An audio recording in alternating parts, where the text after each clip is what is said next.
नमस्कार दोस्तों, Saraswati education academy पर आप सभी का स्वागत है। तो कैसे हो बच्चों आप सभी। तो बच्चों आज हम करते हैं क्लास 9th की हिंदी और उसका लेसन करते हैं 7th, जिसका नाम है मेरे बचपन के दिन। ठीक है बच्चों, तो आपके लेसन का क्या नाम है? मेरे बचपन के दिन।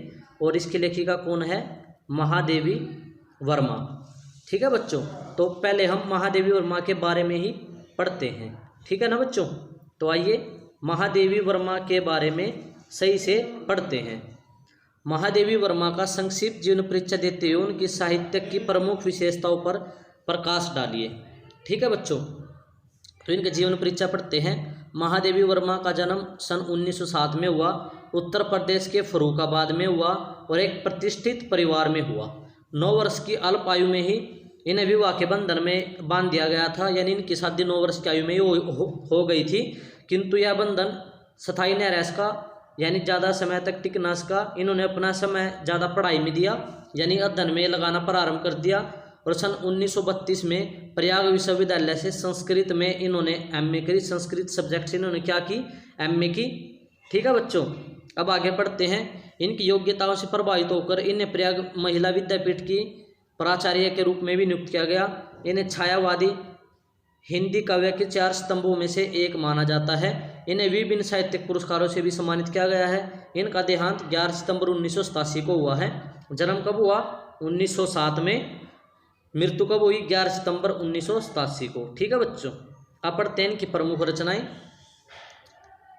प्रमुख रचनाएं महादेवी वर्मा ने कविता, रेखा चित्र, आलोचना आदि अनेक साहित्यिक विधाओं में रचना की है। देखिए, काव्य ग्रंथ निहार, रसीम, नीरजा, संध्यागीत, दीपशिखा, यामा। ठीक है बच्चों, नारी साहित्य में क्या है? श्रृंखला की कड़ियाँ, ये मोस्ट इंपॉर्टेंट है, श्रृंखला की कड़ियाँ। ठीक है, तो श्रृंखला की कड़ियाँ ये एग्जाम में आती है इनकी रचना कि यह रचना किसकी है। तो श्रृंखला की कड़ियाँ किसकी रचना है? महादेवी वर्मा की। ठीक है बच्चों, अब बात करते हैं रेखा चित्र संस्मरण। ठीक है बच्चों, अतीत के चलचित्र, स्मृति की रेखाएं, पथ के साथी और अक्षरदा, ये इनके रेखा चित्र संस्मरण है। ठीक है बच्चों, अब बात करते हैं आलोचना की। हिंदी का विवेचनात्मक गद्य, विभिन्न काव्य संग्रहों की भूमिका। ठीक है बच्चों, अब आगे पढ़ते हैं इनका संपादन, चांद और आधुनिक कवि काव्यमाला। ठीक है बच्चों, अब आगे पढ़ते हैं साहित्यिक विशेषताएं। महादेवी वर्मा मूलतः कवित्री हैं तथा इन्हें अपने काव्य रचनाओं के लिए ही अत्यधिक प्रसिद्धि प्राप्त हुई है। किंतु महादेवी जी ने हिंदी गद्य साहित्य के विकास में अपना बहुमूल्य सहयोग दिया है। निबंध, आलोचना, रेखा चित्र, संस्मरण आदि विद्याओं पर महादेवी जी ने अपनी लेखनी सफलतापूर्वक चलाई है। इसके अतिरिक्त संगीत, चित्रकला, प्रकृति एवं पशु पक्षियों से भी महादेवी जी की रुचि रही है। इनसे संबंधित भी इन्होंने गद्य शैली में लिखा है। महादेवी वर्मा जी के निबंध साहित्य में जहाँ राष्ट्रीय स्वर मुखारित हुआ है, वहीं दीन दुखियों के दर्द व पीड़ाओं का भी वर्णन हुआ है। इन्होंने अपने निबंध साहित्य में शिक्षा और विद्या का सूक्ष्म अंतर बताते हुए भारत भूमि की प्राचीन उज्ज्वल परंपराओं और आधुनिक आवश्यकताओं की ओर विद्यार्थियों का ध्यान आकृष्ट किया है। नारी जीवन के विविध प्रश्न पर भी इन्होंने अपने निबंध के माध्यम से प्रकाश डाला है। महादेवी जी का निबंध साहित्य समाज की पहचान करवाता है। नारी जागरण पर इन्होंने विशेष बल दिया है। ठीक है बच्चों, भाषा शैली पढ़ते हैं। महादेवी वर्मा जी के गद्य साहित्य की भाषा भी उनके काव्य की भाषा की भांति ही अत्यंत सहज, स्वाभाविक एवं प्रवाहमयी है। कहीं कहीं गद्य में काव्यात्मक भाषा के दर्शन होते हैं, तो बीच बीच में तत्सम शब्दों की भरमार के कारण भाषा साधारण पाठक की समझ से बाहर हो जाती है। महादेवी जी की भाषा के 2 रूप साफ तौर पर देखे जा सकते हैं, विचारात्मक एवं भावात्मक। सटीक वर्णन, प्रभावशाली बिंब योजना एवं चित्रात्मकता शैली की अन्य प्रमुख विशेषताएं हैं। ठीक है बच्चों, तो क्या है? सटीक वर्णन, प्रभावशाली बिंब योजना, चित्रात्मकता इनकी शैली की अन्य एक प्रमुख विशेषता है। अब आपकी पाठ की स्टोरी पढ़ते हैं, गद्य पढ़ते हैं इसका। मेरे बचपन के दिन, लेखिका कौन है? महादेवी वर्मा, है ना? आपको याद आना, महादेवी वर्मा ये क्या है? लेखिका है। तो मेरे बचपन के दिन प्रस्तुत पाठ में लेखिका ने अपने बचपन के दिनों की प्रमुख घटनाओं का मनोरम चित्रण किया है। उन्होंने अपने बचपन के दिनों को याद करते हुए लिखा है कि उनके खानदान में लड़कियों को पैदा होते ही मार दिया जाता था। अनंतः 200 वर्षों के बाद महादेवी ने अपने परिवार में जन्म लिया था। महादेवी के बाबा ने दुर्गा की पूजा करके कन्या को मांगा था। महादेवी को बचपन में कोई कष्ट नहीं था, है ना, कोई कष्ट सहन नहीं करना पड़ता था। उन्हें अनेक प्रकार की सुविधाएं उपलब्ध करवा दी गई थी। उनके लिए घर पर ही उर्दू, फारसी, अंग्रेजी आदि पढ़ाई का प्रबंध किया गया था, किंतु उनकी माता ने उन्हें हिंदी पढ़ना सिखाया था। उनकी माता ने उनको कौन सी भाषा सिखाई? हिंदी। महादेवी ने बचपन में पंचतंत्र आदि का अध्ययन किया, किंतु उर्दू में उनका मन नहीं रमा। ठीक है बच्चों। फिर उन्हें मिशन स्कूल में दाखिला करवा दिया गया। कौन से स्कूल में? मिशन। उन्हें मिशन स्कूल की प्रार्थना और वहाँ का वातावरण भी मन नहीं भाया, यानी रास नहीं आया। तो तब उन्हें क्रास्थवेट गर्ल्स कॉलेज की 5वीं कक्षा में प्रवेश दिला दिया गया। ठीक है बच्चों। अब यहाँ से पढ़ते हैं। छात्रावास में रहते हुए सुभद्रा कुमारी चौहान से महादेवी जी की मित्रता होगी। ये भी एक लेखिका थी, सुभद्रा कुमारी। सुभद्रा कुमारी कविताएं लिखती थी। महादेवी जी की माता भी भक्ति के गीत लिखती थी। इन्हें माता से ही कविता लिखने की प्रेरणा मिली थी। इन्होंने पहले ब्रज भाषा में लिखना आरंभ किया था। इनकी 5वीं कक्षा में एक वो भी है कविता सुभद्रा कुमारी चौहान की, सजग सिपाही हम भारत के, दीपक देश महान के, हम बालक हिंदुस्तान के। तो उसकी भी लेखिका कौन है? सुभद्रा कुमारी चौहान। तो सुभद्रा कुमारी चौहान की संगति में रहकर महादेवी जी भी खड़ी बोली हिंदी में कविता लिखने लगी थी। जब सुभद्रा कुमारी चौहान को पता चला कि वह छिप छिप कर कविताएं लिखती हैं, तो उसने इनकी कापियां ढूंढकर कविताओं का पता लगाया और सारे छात्रावास में इस रहस्य को उजागर किया। भाई देखो, किसी की कॉपीराइट नहीं करनी चाहिए। अगर कोई मेहनत कर रहा है तो ये नहीं है कि आप उसकी मेहनत की कॉपी करो, है ना। जो वो लिख रही है आप उसकी कॉपी करके अपना नाम दो, ऐसा गलत होता है। तब दोनों में पक्की मित्रता होगी। ठीक है। लेकिन यहाँ क्या हुआ, इसको सुभद्रा कुमारी चौहान जी को यह बात पसंद आई कि ठीक है, वो कुछ सीख तो रही है मुझसे, तो इनमें इस बात से मित्रता होगी। ठीक है। जब दूसरी छात्राएं खेला करती तो ये दोनों बैठकर तुकबंदी क्या करते, इन्हें आपस में विचार विमर्श किया करती थी किसी किसी बात पर। सौभाग्य से वह तुकबंदी विभिन्न पत्र पत्रिकाओं में छप जाती थी। ठीक है। महादेवी जी की कविता पर पकड़ दिन प्रतिदिन बढ़ती जा रही थी। वे अब कवि सम्मेलनों में भी भाग लेने लगी थी। यह समय हिंदी प्रचार का समय था। महादेवी ने इस शुभ कार्य में अपनी कविताओं के माध्यम से महत्वपूर्ण सहयोग दिया। कवि सम्मेलनों में श्री हरिओद, श्रीधर पाठक व रत्नाकर जैसे महान मनीषी होते थे। ऐसे सम्मेलनों में महादेवी अपना नाम सुनने के लिए बड़ी व्याकुल रहते थी कि उनका भी नाम कवि सम्मेलन में आदर के साथ लिया जाए। अनेक कवि सम्मेलनों में महादेवी जी प्रथम स्थान पर भी रही हैं। ठीक है बच्चों। एक कवि सम्मेलन में प्रथम पुरस्कार के रूप में उन्हें चांदी का नक्शीदार कटोरा भी मिला था। कौन से? चांदी का। उन्हीं दिनों गांधी जी आनंद भवन में आए हुए थे। उन्हीं दिनों आनंद भवन स्वतंत्रता संग्राम का केंद्र बना हुआ था और उनकी अनेक सखियां अपनी जेब खर्च में से पैसे बचाकर देश के लिए देती थी। महादेवी जी ने गांधी जी को पुरस्कार में मिला चांदी का कटोरा दिखाया। गांधी जी ने उस समय उनकी कविता तो नहीं सुनी, उनका वह कटोरा अवश्य रख लिया। महादेवी अपने कटोरे को देश के प्रति अर्पित करके बहुत प्रसन्न हुई। भाई मेरा जो इनाम मिला था वो राष्ट्रपिता महात्मा गांधी ने ले लिया, है ना। महादेवी और माँ के छात्रावास में अनेक स्थानों से आई हुई छात्राएं रहती थीं। जेबुनुषा नाम की एक मराठी लड़की महादेवी जी का साफ सफाई का काम देखती थी।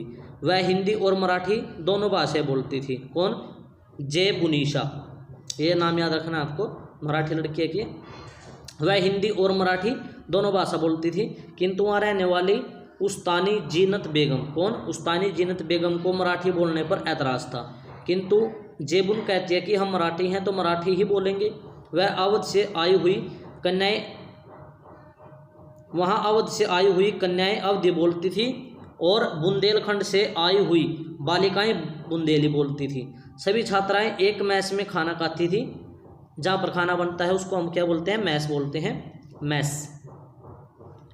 अगर आप आपके भाई या कोई भी पुलिस ट्रेनिंग में लगा हुआ है, तो अगर आप उनकी ट्रेनिंग के वहाँ जाओगे तो जहाँ आपका भाई आपको खाना खाता हुआ मिलेगा तो वो क्या बताएगा कि मैं कहाँ था, मैस में था, वहाँ पर हम सभी खाना खा रहे थे। ठीक है। तो और एक प्रार्थना का उच्चारण करती थी। वहाँ कोई विवाद नहीं था, अर्थात वहाँ सांप्रदायिक भावना का नामो निशान नहीं था। महादेवी ने विद्यापीठ में आने पर बेगम साहिबा का किस्सा लिखते हुए कहा कि जब वह विद्यापीठ में उच्च शिक्षा ग्रहण करने हेतु आई है तो भी उनके बचपन के संस्कार बने रहे। जिस भवन में महादेवी जी रहती थी उसी में जवारा के नवाब भी रहते थे। उनकी बेगम आग्रह करती थी कि महादेवी उन्हें ताई कहें। बेगम के बच्चे महादेवी की माँ को चच्ची जान कहते थे। दोनों परिवारों में अत्यधिक प्रेम था। बच्चों के जन्मदिन पर भी वो मिलकर मनाए जाते थे। बेगम साहिबा अपने बच्चों को तब तक पानी नहीं देती थी जब तक महादेवी उन्हें राखी ना बांधे। देखो कितना प्यार था ना। इसी तरह मुहर्रम पर इनके लिए भी नए नए वस्त्र बनते थे। ठीक है बच्चों, आगे बढ़ते हैं। इसी प्रकार महादेवी जी के छोटे भाई के जन्म के अवसर पर बेगम साहिबा ने उनके पिता से कहकर नेग लिया तथा बच्चे के लिए नए वस्त्र बनवाए। बच्चे का नाम भी बेगम ने ही मनमोहन रखा था। क्या नाम रखा? मनमोहन। यहाँ आपके ऑप्शन टाइप क्वेश्चन बनते हैं बच्चों, तो इसलिए ध्यान से सुनना है और पढ़ना है। वहीं मनमोहन बड़े होकर जम्मू और गोरखपुर विश्वविद्यालय के वाइस चांसलर बने। घर में अवधी बोली जाती थी किंतु बाहर हिंदी व उर्दू का प्रयोग होता था। आरंभ में भारतवर्ष के वातावरण में जितनी निकटता व स्नेह का भाव था, यदि उतना बाद तक बना रहता तो भारतवर्ष की कहानी आज कुछ अलग प्रकार की होती। तो बच्चों ये थी आपकी गद्य परिचय महादेवी वर्मा जी का, बचपन के दिन उनके। ठीक है, तो आइए एक बार यहाँ आपके क्वेश्चन भी हैं, इनको पढ़ लेते हैं। ऑप्शन टाइप ही लगाए हैं मैंने पहले। मेरे बचपन के दिन शीर्षक पाठ किसके द्वारा रचित है? तो अगर आपने लेसन सही से पढ़ा है, सुना है, तो आप जरूर बताएंगे। महादेवी वर्मा इसकी रचयिता थी, है ना। अब बात करते हैं क्वेश्चन नंबर 2 की। लेखिका के अनुसार किसमें एक विचित्र आकर्षण होता है? बचपन की स्मृतियाँ। स्मृतियाँ का मीनिंग होता है यादें। तो जहाँ भी आपको स्मृति वर्ड मिले उसका मीनिंग होगा याद। ठीक है। क्वेश्चन नंबर 3 पढ़ते हैं। लेखिका के परिवार में कोई लड़की कितने वर्ष बाद पैदा हुई थी? 200 वर्ष के बाद कोई लड़की पैदा हुई थी, है ना। क्वेश्चन नंबर 4 पढ़ते हैं। लेखिका के बाबा ने कौन सी भाषा पढ़ी थी? तो फारसी एवं उर्दू दोनों ही भाषा उन्होंने पढ़ी थी। ठीक है बच्चों, आगे बढ़ते हैं। अब लेखिका के परिवार में सबसे पहले अंग्रेजी किसने पढ़ी थी? तो उनके पिता ने पढ़ी थी सबसे पहले अंग्रेजी। ठीक है बच्चों। क्वेश्चन नंबर 6, लेखिका की माँ कौन सी भाषाएं जानती थी? हिंदी एवं संस्कृत दोनों भाषाएं जानती थी। कौन? लेखिका की माँ। लेखिका कौन है? महादेवी वर्मा। तो मेरे बचपन के दिन इसकी लेखिका कौन है? महादेवी वर्मा। ठीक है बच्चों। अगर वीडियो अच्छी लग रही है तो बच्चों लाइक कर दिया करो। देखो हमारी मेहनत आपको पढ़ाने में लगती है सारी, तो बच्चों हमारी मेहनत का फल यही है कि हमारे इस चैनल का नाम बढ़े। ठीक है, और हम आपको ऐसे ही दिन रात पढ़ाते रहें। ठीक है बच्चों, आपके लिए तो है बच्चों, तो आपके लिए हम मेहनत करते हैं। तो बच्चों इस मेहनत के लिए एक लाइक तो बनता है। प्लीज़ वीडियो को लाइक करें, ठीक है, और चैनल को सब्सक्राइब जरूर करें। लेखिका को सर्वप्रथम किस स्कूल में दाखिल करवाया गया था? मिशन स्कूल में। ये पढ़ा है ना हमने। तो लेखिका को सर्वप्रथम किस स्कूल में दाखिल करवाया गया था? मिशन स्कूल में। क्वेश्चन नंबर 8 पढ़ते हैं। छात्रावास में लेखिका की सबसे पहली सहेली कौन बनी थी? सुभद्रा कुमारी चौहान। चौहान नहीं लगाई इन्होंने, है ना, चौहान थी ये। छात्रावास में लेखिका की सबसे पहली सहेली कौन थी? सुभद्रा कुमारी चौहान। सुभद्रा और महादेवी किस कॉलेज में साथ साथ पढ़ती थी? क्रास्थवेट। क्या नाम था कॉलेज का? क्रास्थवेट। ऐसे ऐसे क्वेश्चन आपके एग्जाम में आ जाते हैं, ये याद रखने आपको। क्वेश्चन नंबर 10 पढ़ते हैं। महादेवी की विद्यार्थी जीवन की रचनाएं किस पत्रिका में छपती थी? स्त्री दर्पण। ठीक है, जब ये दोनों आपस में बात करती रहती थी, है ना। क्वेश्चन नंबर 11 पढ़ते हैं। महादेवी जी ने अपना कटोरा किसे दे दिया था? महात्मा गांधी जी को दिया था ना। ये क्वेश्चन मोस्ट इंपोर्टेंट है। और चांदी का मिला था इनको कटोरा, आपको याद हो तो, महादेवी वर्मा को, है ना।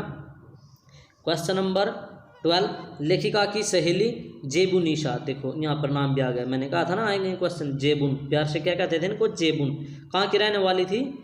कोल्हापुर की। तो ये कोल्हापुर की रहने वाली थी। ठीक है बच्चों। जेबून कैसी पोशाक पहनती थी? किनारीदार साड़ी वाली। ठीक है। महादेवी के भाई का क्या नाम रखा गया था? मनमोहन। ठीक है ना बच्चों। क्वेश्चन नंबर 15 पढ़ते हैं। श्री मनमोहन किस विश्वविद्यालय के वाइस चांसलर बने? गोरखपुर विश्वविद्यालय के वाइस चांसलर बने थे। क्वेश्चन नंबर 16 पढ़ते हैं। किसकी नवाबी छीन गई थी? जवारा के नवाब की नवाबी छीन गई थी। ठीक है बच्चों। तो अगर आपको वीडियो अच्छी लगी है तो लाइक करें, मेरे चैनल को सब्सक्राइब करें, ताकि बच्चों मेरा चैनल सबसे ऊपर रहे पढ़ाई में। ठीक है ना। और आपके द्वारा ही होगा, मैं आपके ऊपर मेहनत करता हूँ तो मेरी मेहनत इसी में है, ताकि मैं आपको अच्छी तरह से पढ़ाता रहूँ। ठीक है। इसी तरह आपके लिए मेहनत करता रहूँ, आपके लिए डेली लेसन पढ़ाता रहूँ। तो मेरी मेहनत के लिए चैनल को सब्सक्राइब करो, और जिसने वीडियो को लाइक नहीं किया वीडियो को लाइक करें। Thanks for watching my video.